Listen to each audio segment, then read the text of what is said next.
음악으로 해석한 짜라투스트라는 이렇게 말했다. 안녕하세요, 프리리딩입니다.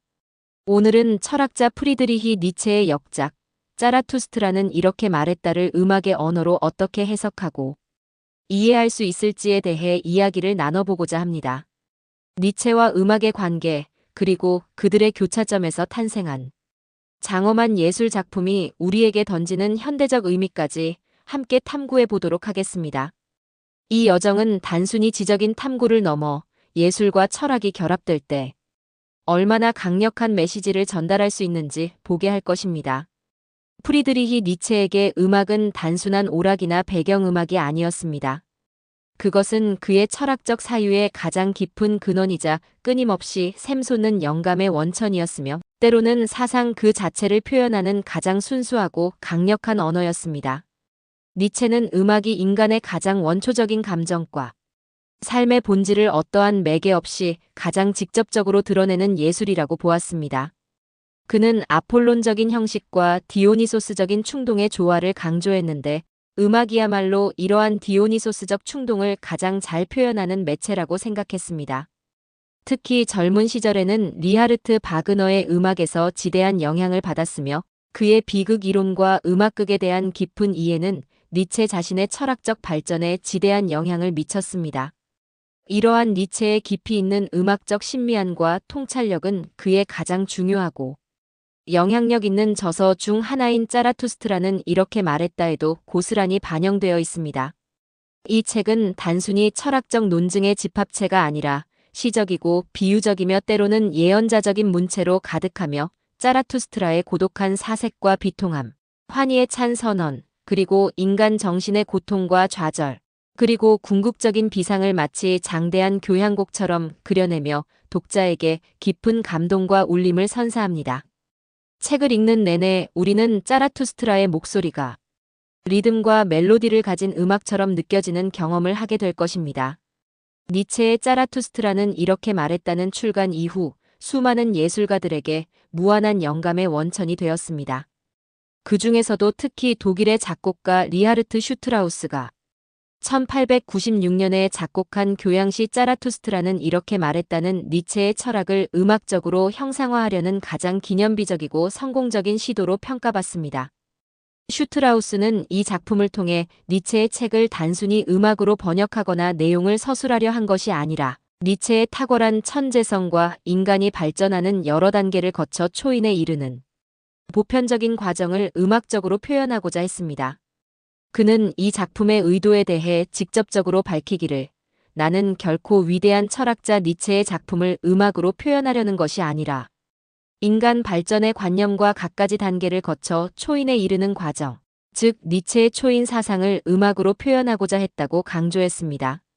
이는 슈트라우스가 니체의 사상을 자신만의 독창적인 예술적 언어와 거대한 오케스트라의 힘으로 재해석했음을 의미하며 이 교향시를 통해 우리는 니체의 심오한 철학이 음악적 상상력과 결합될 때 어떤 장엄하고 압도적인 형태로 발현될 수 있는지 생생하게 엿볼 수 있습니다. 이 작품은 철학과 음악의 아름다운 융합을 보여주는 가장 빛나는 사례 중 하나로 남아 있습니다. 슈트라우스의 교향시는 니체의 저서에 등장하는 핵심적인 장 제목들을 각 악장의 표제로 삼아 총 9개의 유기적인 악장으로 구성되어 있습니다.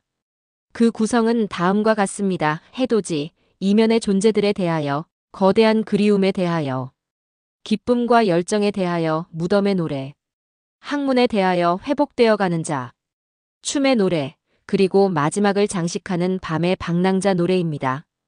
이처럼 각 악장은 니체 철학의 주요 개념과 짜라투스트라의 정신적 여정을 시간의 흐름에 따라 음악적으로 충실하게 따라갑니다. 특히 교향시의 서주 부분은 그 자체로 독립적인 명곡으로 인정받으며 스탠리 큐브릭 감독의 전설적인 SF 명작 영화 2001 스페이스 오디세이의 오프닝 음악으로 사용되어 전 세계적으로 엄청난 인지도를 얻었습니다. 이 서주가 인류의 기원과 진화, 그리고 초월이라는 영화의 심오한 주제를 더욱 강렬하고 웅장하게 부각시키는 데 결정적인 역할을 했다는 점은 부인할 수 없습니다. 이 서주를 듣는 순간 우리는 우주의 광활함과 생명의 신비, 그리고 장엄한 시작의 순간을 음악으로 직접 경험하는 듯한 경외감을 느끼게 됩니다. 슈트라우스는 이 교양시를 통해 니체의 복잡하고 추상적인 철학적 개념들을 음악적으로 매우 탁월하고 설득력 있게 표현해냈습니다. 예를 들어 도입부에서 장엄하게 울려 퍼지는 도, 솔, 도, 트럼펫 상행 음영은 흔히 자연 모티프라고 불리며 이는 니체 철학의 근원적인 힘과 끊임없이 생성되는 생명력을 상징합니다. 마치 태양이 솟아오르듯 자연의 웅장함과 그 안에 내재된 섭리를 음악으로 표현한 것이지요. 반면 다섯 번째 악장인 무덤의 노래에서는 불안정한 화음과 격렬하고 불협화적인 반음계적 진행을 사용하여 인간의 깊은 절망과 고뇌, 존재론적인 번뇌, 그리고 피할 수 없는 죽음이라는 숙명을 음악적으로 섬세하게 그려냅니다. 이러한 극명한 음악적 대비를 통해 슈트라우스는 니체 철학의 깊이와 다면성, 그리고 그 안에 담긴 인간적인 고통과 비극성을 청중에게 효과적으로 전달합니다. 그는 조성적인 안정감과 무조적인 불안감 사이를 오가며 니체의 사상을 청각적으로 구현해냅니다. 또한 슈트라우스는 여섯 번째 악장인 학문에 대하여에서 푸가 주제를 전개하며 12음을 모두 사용하는 대담한 기법을 선보이기도 하는데 이는 20세기 초 아르놀트 쇤베르크가 주창한 12음 기법을 연상케 합니다. 그러나 슈트라우스의 푸가토는 전통적인 조성 시장조에서 비단조로의 흐름을 유지하며 발전한다는 점에서 쇤베르크의 완전한 무조성 음악과는 명확한 차이를 보입니다. 이는 슈트라우스가 전통적인 조성 음악의 틀 안에서 니체 철학의 전위적인 사상과 파격적인 개념을 표현하려 했던 독창적이고 천재적인 시도를 보여줍니다. 그는 새로운 음악적 언어를 모색하면서도 고전적인 형식미를 잃지 않았습니다. 이러한 정교하고 다채로운 음악적 기법들을 통해 슈트라우스는 니체의 초인 사상, 즉 기존의 가치를 전복하고 새로운 가치를 주체적으로 창조하려는 인간의 강렬한 의지와 끊임없는 자기 극복의 과정을 음악적으로 생생하게 구현해냈다고 할 수 있습니다. 그의 음악은 단순히 사상을 설명하는 것을 넘어 사상 자체가 가진 힘과 에너지를 청각적으로 재현합니다.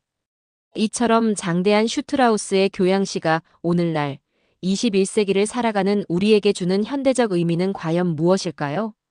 이 작품은 현대인이 흔히 겪는 심리적 문제들, 즉 깊은 우울과 이유 없는 분노, 존재론적인 불안감 같은 감정적인 문제들을 음악과 철학을 통한 깊은 공감과 통찰로 해결할 수 있는 가능성을 제시합니다.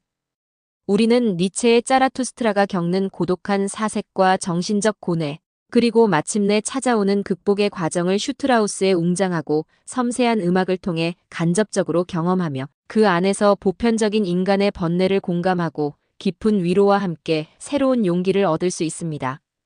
음악과 철학은 단순한 지식의 전달을 넘어 우리의 내면을 성찰하고 우리 스스로를 삶의 진정한 주체로 자각하며 자신의 결정에 온전히 책임지고 그 어떤 불완전함 속에서도 자신을 있는 그대로 온전히 용납할 수 있는 강한 용기를 가질 수 있도록 돕습니다. 니체의 짜라투스트라는 이렇게 말했다는 현대 사회에서도 여전히 인간 존재의 근본적인 의미와 가치, 그리고 삶의 목적에 대한 깊은 질문을 쉼없이 던지고 있으며 슈트라우스의 음악은 이러한 철학적 질문에 대한 가장 예술적이고 감동적인 응답으로서 중요한 역할을 합니다. 우리는 이 음악을 통해 우리 자신의 내면을 더욱 깊이 들여다보고 삶의 진정한 의미를 탐색하며 더 나아가 각자 안에 잠재된 초인으로서의 무한한 가능성을 발견하고 실현할 수 있습니다. 니체는 짜라투스트라는 이렇게 말했다에서 짜라투스트라의 정신적 변화와 성숙의 과정을 상징적인 세 가지 단계로 설명합니다. 첫째는 낙타의 단계로 이는 모든 세상의 짐과 의무를 짊어지고 순종하며 전통과 관습에 얽매여 살아가는 인간의 모습을 의미합니다. 이 단계에서 인간은 타인의 명령과 기존의 가치에 복종하며 살아갑니다. 둘째는 사자의 단계로 이는 모든 기존의 가치와 권위, 그리고 스스로를 억압하는 모든 짐을 용감하게 부수고 자유를 향해 포효하는 용감하고 파괴적인 저항의 단계입니다. 사자는 나는 이다라고 말하며 스스로의 의지를 드러냅니다. 마지막 셋째는 어린아이의 단계로 이는 모든 과거의 짐을 벗어던지고 순수한 마음으로 모든 것을 새로 시작하며 자신의 삶을 주체적으로 창조하고 끊임없이 삶을 긍정하며 새로운 가치를 생산하는 초인의 탄생 단계를 의미합니다. 어린아이는 순수한 긍정과 새로운 시작을 상징합니다. 슈트라우스의 교양시는 이러한 짜라투스트라의 정신적 여정을 음악적으로 매우 섬세하고 극적으로 따라가며 청중으로 하여금 이 심오한 여정에 감정적으로 동참하도록 이끕니다. 장엄하고 희망찬 해돋이에서 시작하여 고뇌와 번뇌를 거쳐 마침내 자유롭고 긍정적인 춤의 노래와 깊은 통찰을 담은 밤의 방랑자. 노래에 이르는 과정은 인간 정신의 진화와 자기 극복을 통한 초인의 탄생을 음악으로 형상화한 것이라고 할 수 있습니다. 이 과정은 듣는 이에게 깊은 영감과 내적 성장을 제공합니다. 물론 니체의 철학은 매우 복합적이고 다층적이어서 다양한 해석이 가능하며 슈트라우스의 교양시 또한 니체의 사상을 작곡가 자신만의 독특한 방식과 예술적 비전으로 해석한 결과물입니다. 따라서 이 작품을 온전히 이해하고 감상할 때는 슈트라우스의 음악적 의도와 표현 방식뿐만 아니라 니체의 철학적 깊이와 원작의 맥락을 함께 고려하는 것이 중요합니다. 이는 예술가의 독자적인 해석이 원작의 사상을 어떻게 새롭게 조명하고 확장하며 더욱 풍요롭게 만들 수 있는지를 보여주는 가장 좋은 예시 중 하나가 될 것입니다. 이러한 관점에서 우리는 슈트라우스의 교양시가 단순히 니체의 철학을 재현한 것을 넘어 그 자체로 독립적인 예술 작품으로서의 가치를 지닌다는 것을 알 수 있습니다. 결론적으로 프리드리히 니체의 짜라투스트라는 이렇게 말했다와 리하르트 슈트라우스의 교양시는 철학과 음악이 만나 어떻게 상호작용하며 인간 정신의 가장 깊은 곳을 탐구하고 삶의 본질적인 질문에 대한 답을 모색할 수 있는지를 보여주는 가장 대표적이고 인상적인 사례입니다.